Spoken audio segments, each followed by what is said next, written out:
back to my little creative corner here in Cumbria. If you haven't been here before, my name is Emma and I am a textile artist, and I've just moved out of my really big studio into a tiny little room and I'm just loving it. Thank you so much for finding me, and thank you so much for all your lovely comments last week. I really enjoyed chatting to you guys. Obviously the video was very tranquil and peaceful, and that was my intention because that's actually how I was feeling, and I thought if I can put a little bit of that out into the world, which is going a bit loopy, maybe that will help somebody else too. But I just love it. I love your little stories that you tell me, your little snippets of your life as well, because to me that's what life is all about, is other people and chatting and sharing our human experiences, you know, who we are and what fires us up and what pleasures we get from life. What brings us joy, and sharing that with other people is lovely, because it really resonates, doesn't it, with you when somebody else says, oh, such and such, and you go, oh yes, I like doing that too. So today I am sitting here again. I don't know what I'm doing. I've just made some lovely soup, picked some squash from the garden. We've grown some lovely big orange squashes this year. Really pleased with them, because I don't know about you, but it's been a funny growing season this year. The weather's been so hitty missy, intermittent, freezing cold, pouring rain, boiling hot. not very conducive to what's the word, sort of coherent vegetable growing, but we managed to get some things, and I think the squashes are just fantastic. They took ages to get going, and I always start them off in a heated I've got a little propagator thing. But I love growing them because they're so beautiful and orange and delicious, and they will keep quite well as well. So I can be making soup from them, you know, well into the winter if I can manage to store them. So with our homegrown onions and our homegrown garlic, I have made some soup, and it's bubbling away down in my cooker. And I'm very lucky I have an Aga, which means we have a warm kitchen no matter what the weather does.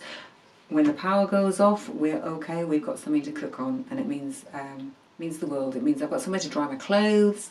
It's a really simple thing, and I know it's, you know, it won't be there forever. I'm sure there'll be something else will come along which will be better for the environment, but at the moment it's what I'm using, because in our funny old house, to keep this house warm and dry is really important, because it's a big old house. So what we're going to do this week, I have no idea. Again, it's my usual kind of, I don't know where I'm starting. It's a little bit scary. I feel as though in this new space I need to feel into a new way of working, perhaps. It feels much more intimate, what I'm sharing with you here, just because it's smaller. It's more about me, it's more about my work, it's more about, you know, you can see everything I've got here really, basically. There's nothing is hidden mostly, apart from the, you know, the odd bit of pile of mess over here, you know, but I'll share with you what's important to me, and I think that's lovely. And I love that we have this connection in creativity, in the world of making things, sewing things, whatever it is you do, painting, drawing, or even if you just sit and watch this, that's lovely too. So I'm going to sort of start off. I might just get a box of fabrics out, I'm not sure. I might just sit for a little while and look out of the window. It's an absolutely beautiful day. It's a real autumn day. The sun, if the light keeps going and changing behind me, it's because the sun is coming in and out, and it's raining. It's like really, really beautiful. The colours are beautiful out there. There's berries, raindrops. I'm surprised there'll be a rainbow somewhere as well. And oh, the other thing is the bicycle man at the bicycle shop has rung me to say my bicycle is ready. So I'm going to go and pick that up tomorrow. I'm not quite sure how I'm going to get it in the car, but I'll find a way.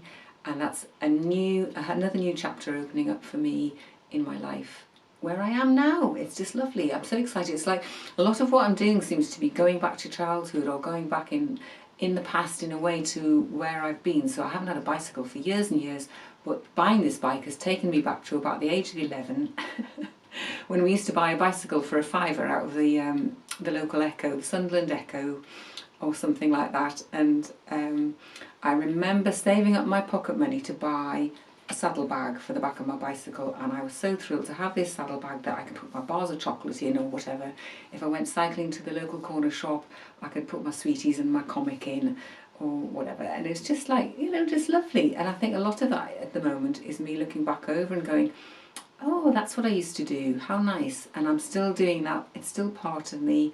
Although I am where I am, that is still part of me, and that's a really nice thing to sort of celebrate. I think I met a lady from somebody I've never met before. I just met this lady in the local shops, local health food shop, and we got talking, and she was from Liverpool, and I had done some nursing in Liverpool when I first went away from home. I went away and did a nursing course along with a degree at the university, and it was just wonderful. We just were talking about the different hospitals, and it was just like shining a light back onto when I was in my 20s.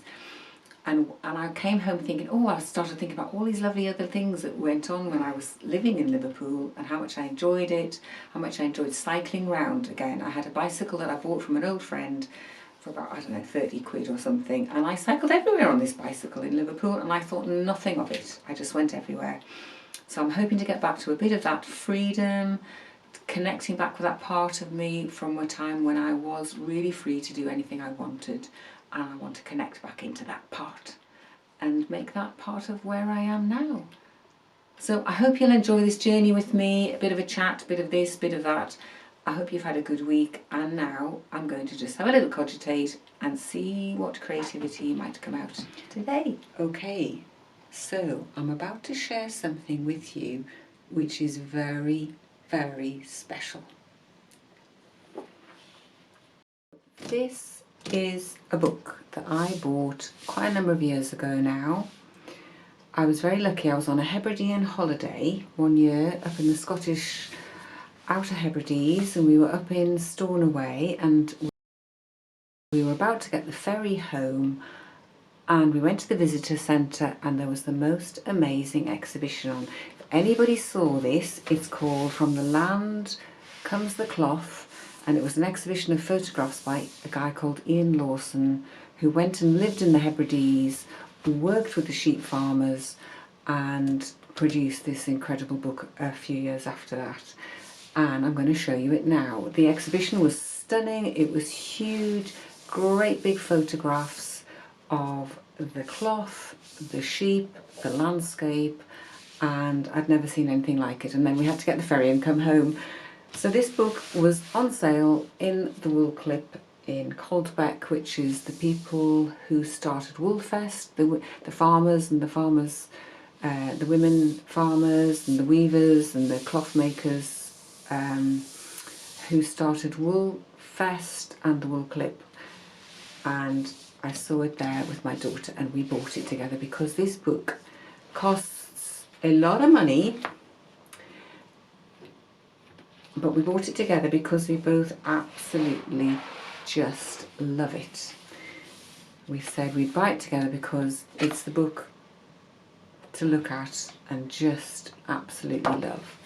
It's full of texture and colour. I won't show you a lot of it because it's not fair to do that really. This guy, you know, spent years of his life. But if I just flick through, and you'll get an idea of the sort of things he was coming up with in his photography. And it's all about yarns and textures and colours. I'll just show you that, look. Isn't that just the most delicious thing you've ever seen? So it's basically bringing the landscape together with the cloth, together with the people, together with the sheep, and I just love that. So I am going to be inspired by this with my next piece of art, and I'm just very excited. I just got the urge to go and get this book out. I highly recommend it. It's the sort of book that will just inspire you endlessly. I often have it out on the side in my lounge, and I will just go, today this is the picture I'm looking at, and then I'll turn it over either on a weekly basis or a daily basis and just enjoy it and be inspired by it. So this is what's going to get me fired up for my next project. So those of you who watched my last project, it was all about seed heads and creating a textured surface, and I loved doing that. But one of the important aspects of it actually for me was using these yarns and incorporating them into aspects of the landscape through these seed heads. So I had these lovely, you know, different yarns that I was looking at and playing with, and they're all absolutely delicious, and I think they're very much the colours at the moment. It's the autumn colours that are inspiring me. So this is how I often start off a process, a new piece. I sometimes just take a pencil and a piece of paper and I just start writing some ideas down. And so I'm just going to sit here and just write some thoughts down about yarns and wool and sheep and landscape, because all around me is the landscape of the fells, what we call the fells here in the Lake District, Cumbria. You'd call them hills elsewhere, and the sheep are very much part of that. They are what makes the landscape, and they're very much enmeshed in people's lives. The farmers' lives are all around the sheep, and the yearly cycle of looking after the sheep, and then the product is the wool. I mean, I don't know about you, but I wear quite a lot of wool. I really love wool. I've knitted with wool for many years. I'm not a weaver, I'm not really a felt maker, but it's very much the idea that from the land comes the cloth, which was the title of the book.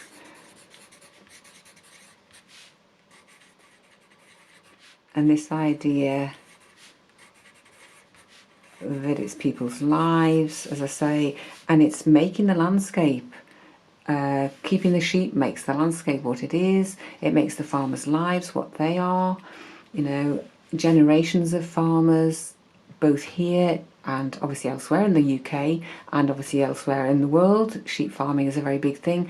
I think the Hebridean aspect of it is very close to my heart because we've spent many holidays up there, and it's a very, I think that's an even more challenging place to keep animals than down here, really. It's quite soft down here, relatively speaking, although I'm sure any sheep farmer would disagree with me. When the snow comes down and your sheep are all, you know, disappearing under the snow, which does happen. But for me, sheep are all around me. They are in the field down the lane, next door to my house. There are sheep, there are lambs, and it's this cycle of life that goes on with sheep. So I'm just really interested in nature, and it's a natural product, and it's about fibre, and it's the lines and the landscape. I mean, literally, there are places, I can't think what they're called now, but they're where they used to hang in sort of, when would it have been? I don't know, prehistoric times, Iron Age or something, when they used to, on tenterhooks, they called it being on tenterhooks, where they hung out the fleeces to dry, I believe, something like that. And we make cloth, and we make tweed, and we make clothing, and it's spinning the wool, it's turning the fibres into cloth, from fibre to cloth, to clothing, to cloth. I love the word cloth, don't you love the word cloth? And it's threads, and it's these lives are enmeshed together.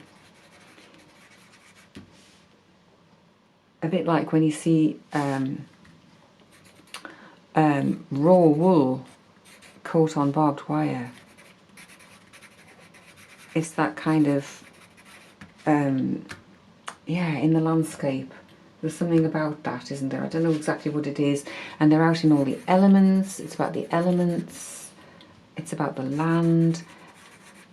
In some instances, it's about the sea as well, really, because on the islands, they have to transport everything from one place to another, so across the sea, and the sea surrounds the islands, especially, you know, I'm thinking of the Hebrides again, and this wool becomes something we keep ourselves warm with. It's a naturally warming product. So this is what I would sit and do sometimes just to get me some thoughts going, and I'm thinking about whether I want to make something that's a 2D piece, so like, you know, is it going to be something sort of landscapey, you know, with some textures and some yarns, I don't know, meshed in?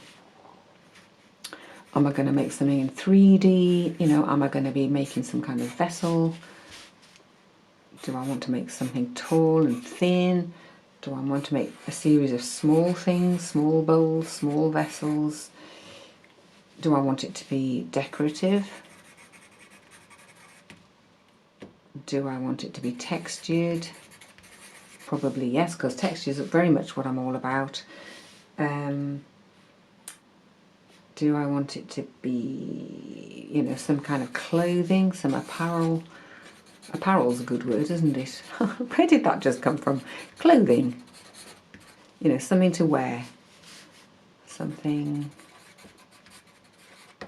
to wear. Wearable art.